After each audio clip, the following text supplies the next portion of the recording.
One to one ஆன்மீக நேயர்களுக்கு அன்பு வணக்கம். நம்ம சேனலில் தொடர்ந்து சுவையான ஜோதிட நிகழ்ச்சிகளையும் விழிப்புணர்வு நிகழ்ச்சிகளையும் பார்த்துட்டு வரோம்.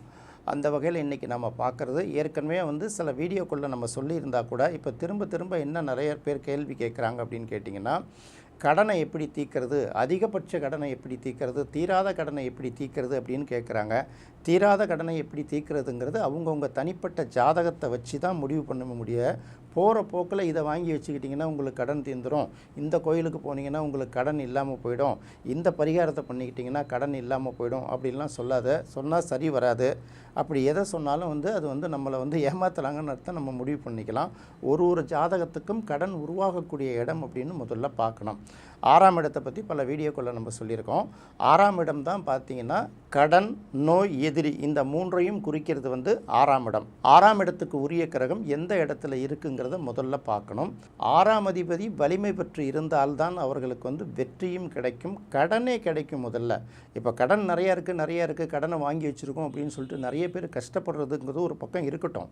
கடனை வாங்கிறதுக்குன்னு ஒரு கெப்பாசிட்டி வேணும் இல்லையா ஃபஸ்ட்டு. அதுக்கு அடுத்தது கடன் வாங்கினா நாளைக்கு கடன்காரன் வீட்டு வாசலில் நின்னால் நமக்கு கௌரவ குறைவாக இருக்கும்னு நினைக்கக்கூடிய ஒரு விஷயம். ரெண்டாவது, அடுத்தது அவங்களுடைய நிலையை தன்னைத்தானே உணர்றது அப்படிங்கிற 3 நிலை இருக்குது. நம்மளுடைய கெப்பாசிட்டி என்ன, நம்மளுடைய உயரம் என்ன, நம்மளால் எந்த அளவுக்கு பர்ஃபார்ம் பண்ண முடியுங்கிறது ஒன்று தெரியும் இல்லையா. அதுக்கு தகுந்த மாதிரி கடன் வாங்கிறது தான் முதல் கண்டிஷன். இது யாரெல்லாம் இருப்பாங்க அப்படின்னு கேட்டிங்கன்னா, கடன் அளவுக்கு அதிகமாக வாங்கிட்டு இவங்கள்ட்ட நம்ம அவஸ்தைப்படக்கூடாது அப்படின்னு நினைக்கிறவங்க யாருன்னா, லக்னாதிபதி நல்ல வலிமை பெற்று சுபக்கிரகங்களோட தொடர்பு பெற்றிருந்தால் அவர்கள் என்ன பண்ணுவாங்க, அவங்களோட இமேஜ் கான்சியஸை ரொம்ப நிறைய பார்ப்பாங்க. எப்படின்னா, கடங்காரன் நம்மளை நம்ம வீடு தேடி வந்துட்டான்னா அக்கம் பக்கத்து உள்ளவன் பார்த்தான்னா நமக்கு கஷ்டமாக இருக்கும். ரெண்டாவது, யாருக்கும் பதில் சொல்லக்கூடிய சூழ்நிலைகள் நமக்கு வரக்கூடாது அப்படின்னு நிறைய பேர் எதிர்பார்ப்பாங்க. இன்னும் சில பேர் கோயில்களில் போய் என்ன வேண்டிட்டீங்க அப்படின்னு சில பெரியவங்களை கேட்டிங்கன்னா என்ன சொல்லுவாங்கன்னா, கஷ்டம் எவ்வளோ நாளும் போது அவமானம் வரக்கூடாது அப்படிம்பாங்க. ஏன்னா இந்த கஷ்டங்கிறது வேறு, அவமானங்கிறது வேறுங்கிறது. கடினம் கஷ்டம் வந்ததுன்னா நம்ம தாங்கிக்கலாம், அவமானத்தை நம்ம தாங்க முடியாதுல்ல. இதையெல்லாம் குறிக்கும்போது பார்த்திங்கன்னா, ஒரு ஜாதகத்தில் முதல்ல லக்னாதிபதி வலிமை பெற்று இருக்கணுங்கிறத முதல்ல தெரிஞ்சுக்கணும். லக்னாதிபதி ஆட்சி உச்சம் பெற்றிருக்குங்கிறதா கிடையாது, நல்ல நிலையில் இருக்கணும். புலிப்பாணி ஜோதிடத்தில் ஒரு இடத்துல சொல்லும்போது, கேளப்பா குடிநாதன் ஆட்சி உச்சம் கெட்டவர்கள் கண்ணுற்று நோக்கினாலும் அப்படின்னு சொல்லுவாங்க. இப்போ குடிநாதனுங்கிறது இந்த இடத்துல லக்னாதிபதி ஆட்சி உச்சம் பெற்றிருக்கிறதே முக்கியம் இல்லை, அது குணம் கெட்டு இருக்குதான்னு பார்க்கணும். நம்ம சொல்லுவோம் இல்லையா, உபயலக்கணங்களுக்கு குருவோ புதனோ ஆட்சி பெற்றிருக்கிறதுல சிறப்பு இல்லைன்னு சொல்கிறோம்ல, அதனால தான் குணத்தோடு இருக்குதா அப்படின்னு பார்க்க சொல்கிறாங்க. அப்போ இதெல்லாம் பார்த்துட்டு தான் லக்னாதிபதி நல்ல நிலையில் இருந்தாலும் சுபக்கிரகங்களோட பார்வை சேர்க்கை பெற்றிருந்தாலும் அவங்க என்ன பண்ணணும் அந்த கிரகம் அப்படின்னா, தன்னுடைய கௌரவம் கெட்டு போயிடக்கூடாதுன்னு சொல்லிட்டு எவ்வளவு கஷ்டம் வந்தாலும் தாங்கிப்பாங்க. வேறு வழியே இல்லாட்டி தான் கடன் வாங்குவாங்க. அப்படியே கடன் வாங்கினாலும் இதை நம்மளால் திருப்பி கொடுக்க முடியுமா, எந்த அளவுக்கு திருப்பி கொடுக்க முடியும், நாளைக்கு நம்ம குடும்பத்தில் உள்ளவங்க தலையில் இதை சுமத்திடக்கூடாது, பிள்ளைகள் நம்மளால் கஷ்டப்படக்கூடாது, குடும்பத்தில் உள்ளவங்க கஷ்டப்படக்கூடாது அப்படின்னு நினைக்கிறாங்கல்ல, இதுக்கு பேர் இமேஜ் கான்சியஸ். இதுக்கு லக்னாதிபதி நல்ல நிலையில் இருக்கணும். அடுத்தது கடன் வாங்கிறது அப்படின்னு ஒன்று இருக்குது. இப்போ எல்லாருமே பார்த்திங்கன்னா கையில் பணத்தை வச்சுட்டு தான் நம்ம எல்லா வேலையும் பார்க்குறது இல்லை இல்லையா. இப்போ நிறைய இப்போ வந்துடுச்சு. இப்போது நமக்கு 1 கோடி ரூபாய் இப்போ ஒரு இடத்துல லாக் பண்ண முடியாதுல்ல, அதனால் 1 கோடி ரூபாய் இருந்தால் கூட கொஞ்சம் கடன் வாங்கிக்கிட்டு கொஞ்சம் கொஞ்சமாக மாதம் கொஞ்சமாக செலுத்தும் போது பார்த்திங்கன்னா, இது மாத சம்பளம் நிரந்தரமாக கிடைக்கிறவர்களுக்கு, இல்லை தொழில் ஓரளவு கொஞ்சம் நமக்கு மாதம் வரும், கொஞ்சம் எடுத்து கட்ட முடியும் அப்படின்னு நினைக்கிறவங்களுக்கு இது சரியான பொருத்தமாக இருக்கும். கடன் வாங்காமல் எந்த வேலையும் செய்ய முடியாது. இப்போது எல்லாரும் கடன் கேட்டால் கொடுத்துட்றாங்களா? கண்டிப்பாக கொடுக்க முடியாது. இப்போ பேங்க்கில் போய் நீங்கள் கடன் வாங்கணும் அப்படின்னு நினச்சிங்கன்னா, நீங்கள் அதுக்கான உங்களுடைய வருமான வரி சான்றிதழ் இதெல்லாம் வருமான வரியெல்லாம் எவ்வளவு கட்டியிருக்கீங்க, உங்களுக்கு கெப்பாசிட்டி எவ்வளவு, உங்கள் பிஸ்னஸில் எவ்வளோ புரட்ட முடியும் எல்லாத்தையும் பார்த்துட்டு அதில் ஒரு குறிப்பிட்ட பர்சன்டேஜ் தான். இப்போ நமக்கு 1 கோடி ரூபாய் உங்களுக்கு லோன் கிடைக்க முடியும்னா உங்களுக்கு ஒரு 40 லட்சத்துலேருந்து 50 லட்சம் வரைக்கும் கொடுப்பாங்க.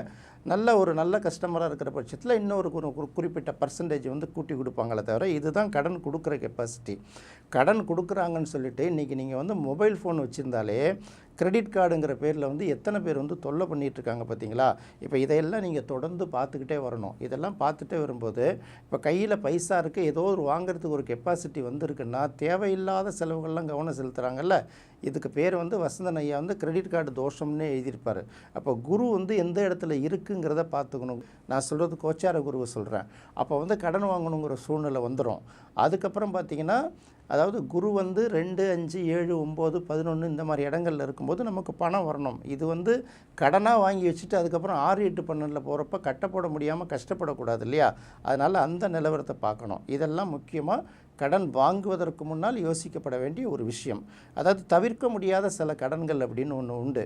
எப்படின்னா, இப்போ பிள்ளைங்கள் சிலது மெடிக்கல் காலேஜ் அந்த மாதிரி நல்லா உயர்கல்வி படிக்கும்போது மார்க்குக்கு இருந்திருக்கும், நல்ல சீட்டும் கிடச்சிரும். அப்போ எப்படியாவது கடனை உடனே வாங்கி படிக்க வைக்கிறது அப்படிங்கிறது ஒரு கணக்கு இருக்குல்ல, அதுக்காக வாங்கக்கூடிய ஒரு கடன். இது வங்கியில் கூட கொடுப்பாங்க கொஞ்சம் ட்ரை பண்ணோம்னா. அதுக்கு அடுத்தது பார்த்திங்கன்னா, யாருக்காவது திடீர்னு உடல்நிலை சரியில்லாமல் போச்சுன்னா திடீர்னு ஒரு மருத்துவ செலவுகள் வந்துடுது இல்லையா? இதுக்கு தான் முன்னாடியே அந்த மருத்துவ இன்சூரன்ஸ் எல்லாம் தேவை முடிஞ்ச வரைக்கும், அதாவது அவங்கவுங்களால் எந்த அளவுக்கு கெப்பாசிட்டி இருக்கோ அந்த அளவுக்கு எடுத்து வச்சுன்னு அதை வந்து செலவாக பார்க்கக்கூடாது. நாளைக்கு நமக்கு ஒரு இழப்பு வரும்போது அதை ஈடுகட்டுவதற்கு அதை காம்பன்சேஷன் தானே கிட்டத்தட்ட, அப்படி பார்த்து வச்சுக்கணும். இதெல்லாம் பார்த்து வைக்கிறது, இதெல்லாம் சொல்லக்கூடிய இடம் வந்து 6ஆம் இடமும் 8ஆம் இடமும் தான். லக்னாதிபதிங்கிறது தன்னை வந்து யாரும் குறை சொல்லிடக்கூடாது அப்படின்னு வலிமையோடு இருக்காங்கல்ல, சுயகௌரவம் பார்க்குறாங்கல்ல, அதை தீர்மானிக்கிறது வந்து லக்னாதிபதி. இப்போ விட்டுடும். இப்போ கடன் யார் யாருக்கெல்லாம் வாங்குகிற கெப்பாசிட்டி இருக்குன்னா, 6ஆம் இடம் நல்லா இருந்தால் மட்டும்தான் உங்களுக்கு கடனே கிடைக்கும். 6ஆம் இடம் நல்லா இல்லைன்னா கிடைக்கவே கிடைக்காது. இப்போ ஜோதிடத்தில் என்ன சொன்னால், ஒருத்தவங்களுக்கு வங்கியில் கடன் கிடைக்கணும், நிதி நிறுவனத்தில் கடன் வாங்கணும்னு நினச்சாங்கன்னா அவங்க 6ஆம் இடம் நல்லா இருந்தால் மட்டும்தான் வாங்க முடியும். ஒன்று. அதே போல் ஒருத்தர் தேர்தலில் ஜெயிக்கிறாரா அப்படின்னு பார்க்குறோம். தேர்தலில் ஜெயிக்கிறது, போட்டிகள் பந்தயங்களில் ஜெயிக்கிறதுக்கு எல்லாமே 6ஆம் இடம் வலிமையாக இருந்தால்தான் உங்களால் ஜெயிக்க முடியும். 6ஆம் இடத்துக்கு கடன் சத்துரு ரோகம் மட்டும் இல்லை, அதற்கு வெற்றி ஸ்தானம் அப்படிங்கிற ஒரு பேர் இருக்கணுங்கிறது ஞாபகத்தில் வச்சுக்கணும். அப்போ தான் அந்த இடத்த பார்க்கணும். இப்போ வருவோம். இப்போ கடனை எப்படிடா அடைக்கிறது அப்படின்னு கேட்குறோம் இல்லையா? இது வந்து கடன் வாங்குறதுக்கு முன்னாடியே யோசிக்க வேண்டிய ஒரு விஷயம். நம்ம தகுதிக்கு மீறி கடன் வாங்கிடக்கூடாது. அதே போல் எதிர்காலத்தில் இதெல்லாம் நல்லா போயிட்டுருக்கு, நல்லா சூப்பராக வரும்னு சொல்லிட்டு முதல்ல ஒரு எஸ்டிமேட் போட்டு வாங்குகிற கடன்களை தவிர்க்கணும். தவிர்க்க முடியாத விஷயங்களுக்கு மட்டுமே தான் கடன் வாங்கணும். ரைட்டு. இப்போ வாங்கின கடனை கண்டிப்பாக யாரையால் திருப்பி கட்ட முடியும் அப்படிங்கிறது ஒன்று இருக்குல்ல. 6ஆம் இடத்துக்கும் 11ஆம் இடத்துக்கும் ஏதாவது ஒரு தொடர்பு இருந்தாலும், 8ஆம் இடத்துக்கும் 11ஆம் இடத்துக்கும் உங்கள் ஜாதகத்தில் ஒரு தொடர்பு இருந்தாலும் கூடுமானவரை நீங்கள் வாங்கின கடனை திருப்பி செலுத்த முடியும் அப்படிங்கிறது ஒரு கெப்பாசிட்டி. எப்போ முடியுங்கிறது வந்து அவங்கவுங்க ஜாதகத்தை வச்சு தான் சொல்ல முடியுமே தவிர, நீங்கள் இந்த பொருளை வாங்கிட்டு வந்து வச்சுங்க, இந்த கோயிலுக்கு போயிடுங்க, உடனே கடனை திருப்பி செலுத்திடலாம்லாம் சொல்லவே முடியாது. அதை முதல்ல தெரிஞ்சுக்கணும். அடுத்தது, 6ஆம் இடத்தை ஒரு பாவக்கிரகம் இருந்தால், 6ஆம் இடத்தில் பாவக்கிரகம் இருந்தால், நான் சொல்கிறது வந்து 6ஆம் இடம்ங்கிறது வந்து சூரியன் இருக்கலாம், ஏன்னா சூரியன் ஒரு பாவக்கிரகம். அடுத்தது செவ்வாய் இருக்கலாம், அடுத்தது வந்து சனி இருக்கலாம், ராகு அல்லது கேது இருக்கலாம். இது போல் 6ஆம் இடத்துல ஏதாவது ஒரு பாவ கிரகங்கள் இருந்தால் கண்டிப்பாக கடன் எவ்வளவு தான் இருந்தாலும் உங்களால் வந்து அதை விட்டு மீண்டு வர முடியும். கடனே இல்லாமல் இருக்குமா அப்படின்னு எதிர்பார்க்க முடியாது. கடனே இல்லாமல் இருக்கிறத வந்து நாம் தீர்மானிக்க முடியாது இல்லையா? எவ்வளவு தான் கடன் இருந்தாலும், எவ்வளவு தான் வழக்கு உங்களுக்கு கழுத்தை நெரிக்கிற அளவுக்கு வந்தாலும் தலைக்கு வந்தது தலைப்பாகையோடு போகுங்கிறாங்கல்ல.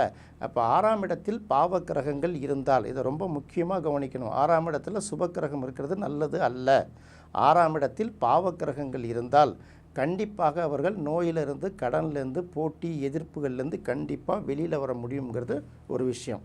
ஆனால் இதெல்லாம் இல்லாமல் இருக்குமான்னு மட்டும் முடிவு பண்ணாதீங்க. எல்லாம் இருக்கும், இருந்தாலும் கழுத்தில் துண்டை போட்டு இன்றைக்கே வச்சுட்டு போடாங்கிற மாதிரி யாரும் நெரிக்க மாட்டாங்கிறத மட்டும் தெரிஞ்சுக்கணும் ஃபஸ்ட்டு.